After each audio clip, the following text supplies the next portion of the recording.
दूसरी बात, यहाँ पर एक बुजुर्ग शख्सियत बैठी हुई है। सलीम सर से गुजारिश करता हूँ, सलीम साहब से, कि मुजीबुर रहमान साहब का भी इस्तकबाल करें। मुनव्वर अंसारी शालीमार होटल के मालिक से गुजारिश करता हूँ कि वो यहाँ आए और हमारे आमदार साहब का इस्तकबाल करें।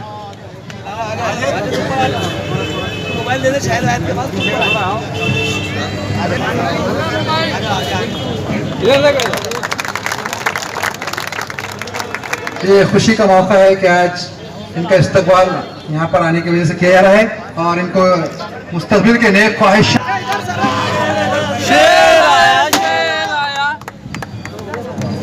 अस्सलाम वालेकुम वरहमतुल्लाहि वबरकातुहू। इस इलाके के हमारे कॉरपोरेटर सलीम सहारा साहब, नेता नासिर सिद्दीकी साहब, तमाम कॉरपोरेटर्स, इस इलाके के हमारे बुजुर्ग शख्सियत, बुजुर्गों, नौजवानों, साथियों, अभी अभी अनवर खादरी साहब ने आपको एक किस्सा सुनाया 2 मेंढकों का। एक मेंढक जो कूदकर ऊपर आ जाता है वो मेंढक मैं हूं।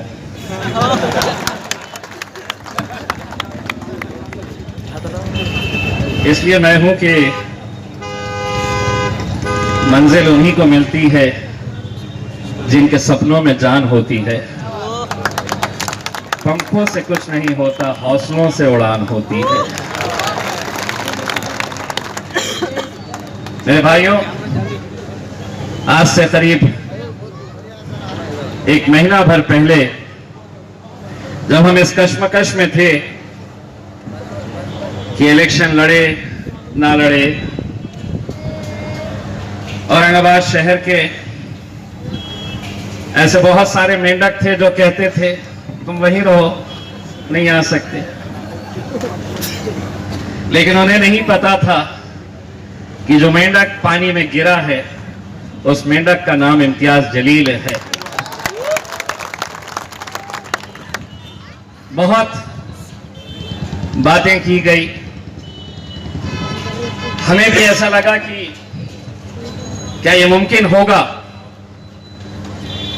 कहीं ना कहीं हम भी इस कश्मकश में थे, लेकिन एक बात मैं पूरे यकीन और पूरे दावे के साथ कह सकता हूं कि जो मंजर मैंने 2014 के अंदर इस शहर के अंदर देखा था, जो मंजर मैंने यहां की नौजवानों के बीच में देखा था, जो जज्बा और जो जोश देखा था, जो बुजुर्गों की दुआएं देखी थी, मैंने कहा कि 2014 के अंदर लोग मुझे जानते नहीं थे, इसके बावजूद भी जिस शिद्दत से उन लोगों ने मेरे लिए इबादत की थी, दुआएं मांगी थी, जो नौजवान मुझे पहचानते थे नहीं, वो लोगों का जोश देखते ही बनता था।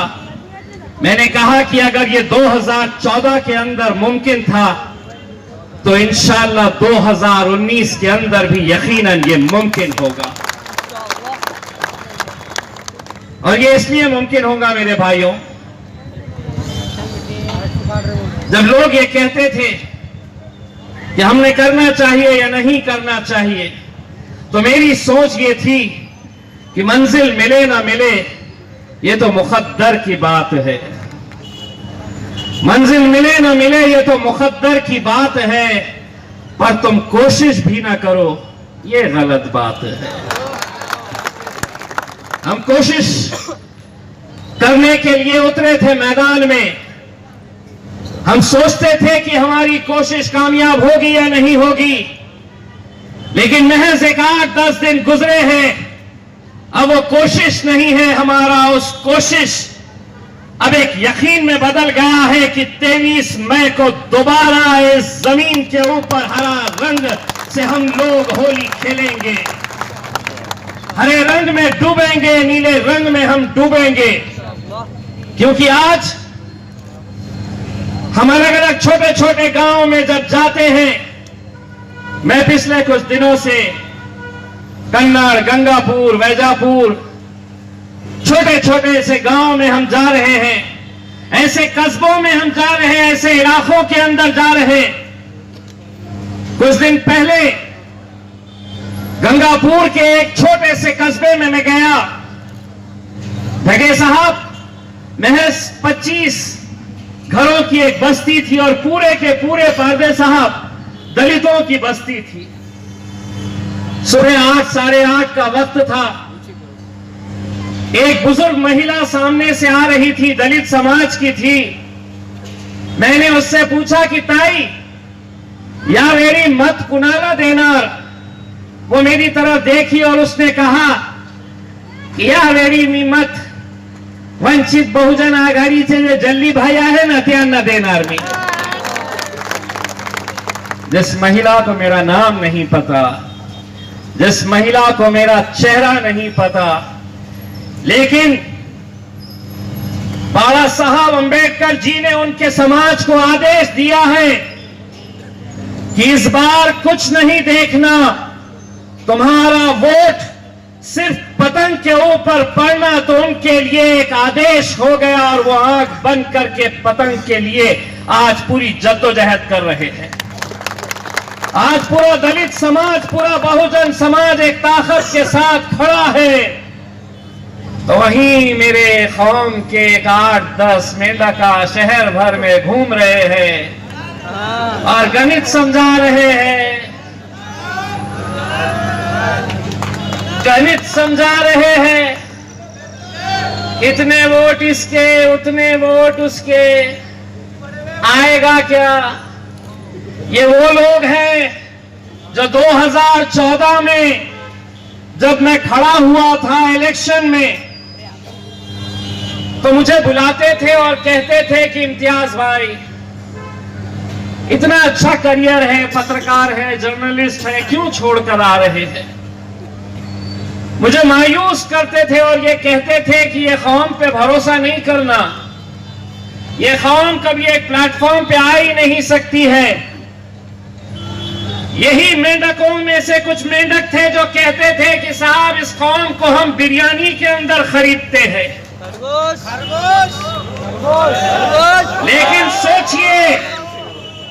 लेकिन सोचिए इस इम्तियाज जलील का अपने रब के ऊपर कितना यकीन था। हम लोगों से ये कहते थे कि जीत और हार का जो भी फैसला होगा हम अपने रब पर छोड़ेंगे, हम मेहनत करेंगे, शिद्दत के साथ हम मेहनत करेंगे। मुझसे कहते थे कि अगर असद अवैसी साहब भी आ जाए औरंगाबाद को और अगर डोर टू डोर कैंपेन भी कर ले, घर घर जाए और वोट मांगे आपके लिए, तो इम्तियाज भाई 8-10 हजार से ज्यादा वोट आप ले नहीं पाएंगे। एक साहब ने तो कहा, भाई टिकट फॉर्म भरने से पहले हमको पूछ लेना था। हम पिछले 35-40 सालों से औरंगाबाद की सियासत हम करवाते हैं। कौन आमदार बनेगा, कौन खासदार बनेगा, ये हम तय करते हैं। आप अचानक पूना से आते हैं और कहते हैं कि मैं आमदार बनूंगा। आपको मालूम है, ये वो लोग थे जो मुझसे कहते थे कि 8-10 हजार वोट मिलेंगे। मैं भी शुरुआत में सोचता था, लेकिन जैसे जैसे हमने मेहनत करना शुरू किया तो मेरा यकीन बढ़ता गया और इतना यकीन पुख्ता हो गया। एक ऐसा मंजर हमने इस शहर के अंदर देखा कि लोग आते थे देखने के लिए कि कौन ये शख्स है जो पूना से आता है और ये कहता है कि मैं आमदार बनूंगा। महज 22 दिन पहले वो भी। दोस्तों, आप लोगों के उस मेहनत को, आप लोगों के उस जज्बे को, उस जोश को मैं सलाम करता हूं कि हमने क्या किया। तो हमने सिर्फ मुत्तहिद क्या हुए, एक प्लेटफॉर्म के ऊपर क्या आए, एक ताकत हमने क्या दिखाई कि 27 सालों तक आपके इस इलाके का आमदार शिवसेना का हुआ करता था। हमने जरा सी आहट क्या ली, एक अंगड़ाई क्या ली, 27 सालों के बाद शिवसेना के उस झंडे को उखाड़ फेंका और हमारे हरे झंडे को हमने लहराया। और अगर ये मुमकिन हुआ तो ये सिर्फ आप लोगों की वजह से मुमकिन हुआ। और आज हमको लोग ये कहते हैं कि एमपी का इलेक्शन बहुत बड़ा होता है, बहुत ताकत लगानी पड़ेगी। मुझे अलग अलग ताकतों के बारे में बताया जाता है, अलग अलग ताकतों के बारे में मुझे डराया जाता है, और मैं उनसे यही कहता हूं, ताकतें तुम्हारी कुछ भी हो, हमारी ताकत तो हमारा खुदा है मेरे भाई। ताकतें तुम्हारी हो पर खुदा हमारा है। यही यकीन के ऊपर हम इस मैदान में उतरे हैं। और आपको मैं यकीन दिलाना चाहता हूं कि जो पिछले 4-6 दिन के अंदर एक माहौल बदला है। मैं जब कन्नड़ गया पहली बार तो मुझे ऐसा लगा कि यहां पर थोड़ी मेहनत करनी पड़ेगी। मैं महज 4 दिन के बाद अब दोबारा उसी शहर के अंदर गया तो मैंने देखा कि खुदा भी कैसे कैसे करिश्मे करता है, कैसे कैसे दिलों को फेरता है।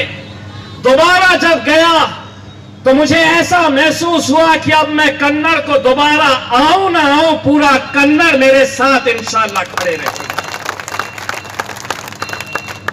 दोस्तों,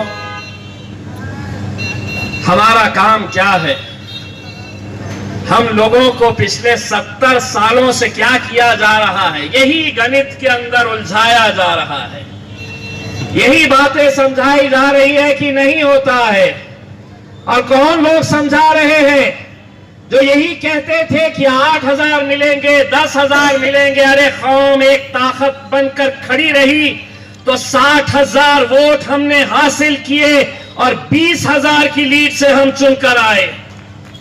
उस वक्त ये सच्चाई है कि उस वक्त मजलिस-ए-इत्तेहादुल मुस्लिमीन को महज मुसलमानों के वोट मिले थे, क्योंकि दलित भाई, उन्हें यह पता नहीं था कि हैदराबाद की कौन सी जमात है। उन्हें नाम भी बराबर से लेना आता नहीं था। ढगे साहब सही है ना? मजलिस-ए-इत्तेहादुल मुस्लिमीन। ढगे साहब स्टेज पर चढ़ने से पहले याद करते थे मजलिस-ए-इत्तेहादुल मुस्लिमीन। लेकिन जब कॉरपोरेशन का इलेक्शन आया तो हमने हमारे दलित भाइयों के अंदर एक विश्वास जताया, एक ऐसा यकीन पैदा किया कि हम कोई दूसरी राजनीतिक पार्टियों की तरह नहीं है। अगर हम तुम्हें टिकट देते हैं तो जिताकर लाने की जिम्मेदारी भी हम उठाते हैं। उसके बाद आज बाड़ा साहब अंबेडकर जी अवैसी साहब ने जो एक अलायंस किया है, वो अलायंस यकीनन उन राजनीतिक पार्टियों का सरदर्द बन चुकी है। वो गठबंधन उन राजनीतिक पार्टियों के लिए एक ऐसा सरदर्द बन चुका है जो ये समझते थे कि मुसलमानों के वोट तो हमारी जागीर है, जो ये समझते थे कि दलितों का वोट खरीदना कोई मुश्किल बात नहीं है, यही करते आए थे। आज अलग अलग ऐसे समाज जिन्हें वंचित बहुजन आघाड़ी के नाम के ऊपर हमने टिकट दिया है, बाड़ा साहब ने टिकट दिया है। आज अगर आप ये समझ रहे हैं कि हम सिर्फ मुसलमान वोटों की बात कर रहे हैं तो हमें फख्र होता है जब इस शहर का मराठा समाज का एक संगठन हमारे पास आता है और ये कहता है कि इम्तियाज भाई, हमें न कांग्रेस के साथ जाना है, न भाजपा, न सेना के साथ जाना है। इस बार हम तय करे हैं कि हम इम्तियाज जलील आपके साथ जाना चाहते हैं। आज धनगर समाज के करीब 1,60,000 वोट इस शहर के अंदर है। धनगर समाज के लोग पूरे हमारे साथ आए। कल ही उनका एक बड़ा डेलीगेशन मेरे घर पर आया और उन्होंने कहा कि हम अलग अलग पार्टियों से जुड़े थे, कोई भाजपा में था, कोई सेना में था, कोई राष्ट्रवादी में था, कोई कांग्रेस में था, लेकिन हमें इस बात का एहसास हुआ कि जो मुसलमानों और दलितों के साथ होता आ रहा है 70 सालों से कि बस तुम्हारा काम वोट दो, वोट दो, वोट दो, सत्ता में जाकर वो बैठेंगे। इसीलिए धनगर समाज के लोगों ने भी हमारे पास आए और लिखित के अंदर ये दिया और उन्होंने कहा कि इम्तियाज भाई, 1 रुपया भी हम आपसे नहीं लेंगे, हमारी गाड़ी लगाएंगे, हमारा स्टेज लगाएंगे, आपके लिए हम सिर्फ प्रचार करने का काम करेंगे, क्योंकि हम चाहते हैं कि इस शहर के अंदर परिवर्तन हो और आप हमारे खासदार बने। मेरे भाइयों, ये हमको सोचना चाहिए। हमने पिछली बार क्या किया था? हमने कुछ नहीं सोचा था, हम सिर्फ अपना वोट डालने के लिए गए थे। हमने लोगों से यह कहा था कि सिर्फ अपना वोट डालो। आज दोस्तों, जब मैं अपनी मंजिल इतनी करीब पाता हूं तो मुझे और एक बात का यकीन हो जाता है। जिस तरह असेंबली इलेक्शन के दौरान महज 22 दिन पहले अगर एक मोहल्ले का कॉर्पोरेटर बनना है तो 6-6 महीने, 1-1 साल, 2-2 साल मेहनत करनी पड़ती है, तब जाकर कॉर्पोरेटर बनता है। और एक शख्स 22 दिन पहले आता है और आमदार बनने के बात करता है। तो मैं उस वक्त भी लोगों से एक बात कही थी और आज भी उस बात को दोहरा रहा हूं, अगर मेरी नीयत साफ है तो इंशाअल्लाह अल्लाह रास्ते जरूर बनाएगा, जरूर बनाएगा। और हर रोज हम देख रहे हैं कि कैसे रास्ते बनते जा रहे हैं, ऐसे ऐसे रास्ते बनते जा रहे हैं कि आज अलग अलग पार्टियों के नेता यहां पर भी स्टेज सजेंगे, यहां पर भी अलग अलग पार्टियों के लोग आएंगे, बातें करेंगे। मैं आप लोगों में से एक बात कहना चाहता हूं, अगर कांग्रेस का स्टेज इस जगह पर सजा या राष्ट्रवादी के कोई नेता आए तो उन्हें सुने जरूर आप। मुझे बड़ा खराब लगा जब किसी इलाके से वहां पर एक कैंडिडेट का जलसा नहीं हुआ। यह सियासत है, डेमोक्रेसी है, हर पार्टी को इलेक्शन लड़ना है, कोई हारेगा कोई जीतेगा, लेकिन आपको उन्हें सुनना है। इसीलिए मैं आपसे कहता हूं कि जितने लोग आज मुझे सुनने के लिए आए हैं, कल कांग्रेस का भी स्टेज यहां पर सजेगा, इससे ज्यादा लोग आइए सुनने के लिए, उनका भाषण सुनिए, लेकिन उनके सुनने के बाद उनसे एक सवाल जरूर करिएगा। उठ खड़े रहिए और उनसे यह सवाल करिए कि क्या मुसलमानों का काम सिर्फ वोट देना है? क्या अशोक चौहान को कभी यह लगा नहीं कि जिस कौम का मैं वोट पिछले 70 सालों से लेता आया हूं, क्या शरद पवार को यह कभी लगा नहीं कि जिस कौम के बलबूते के ऊपर मैं अपने आमदार और अपने खासदार चुनता हूं, उनसे यह बात पूछना जरूर मेरे भाइयों कि क्या वजह है कि औरंगाबाद या ऐसे इलाके, महाराष्ट्र के अंदर 48 लोकसभा की सीटें हैं, क्या राष्ट्रवादी को एक भी सीट मुसलमानों के लिए नजर नहीं आई? क्या कांग्रेस को यह लगा नहीं कि हम एक ऐसी सीट दे कि जहां से हम मुसलमान को चुनकर ला सकते हैं? हम आप मिलकर यह सवाल करना चाहिए, और अगर आप ये सवाल नहीं करेंगे तो आप अपनी कौम के साथ धोखा करेंगे। और ये नेता, ये कांग्रेसी नेता ये समझेंगे कि हमसे तो कोई सवाल करने वाला है ही नहीं।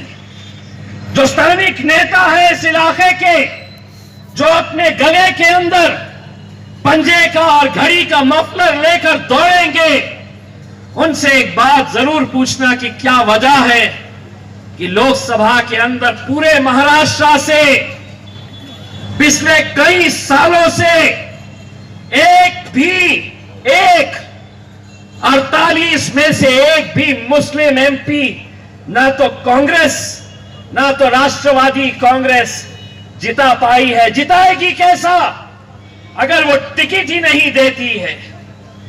उनके नेता ने एक बार कहा था कि अगर हम मुसलमानों को टिकट देते हैं तो मुसलमान तो उन्हें वोट दे देता है, लेकिन दूसरे जात के, दूसरे धर्म के लोग कोई मुसलमान को वोट देना नहीं चाहता।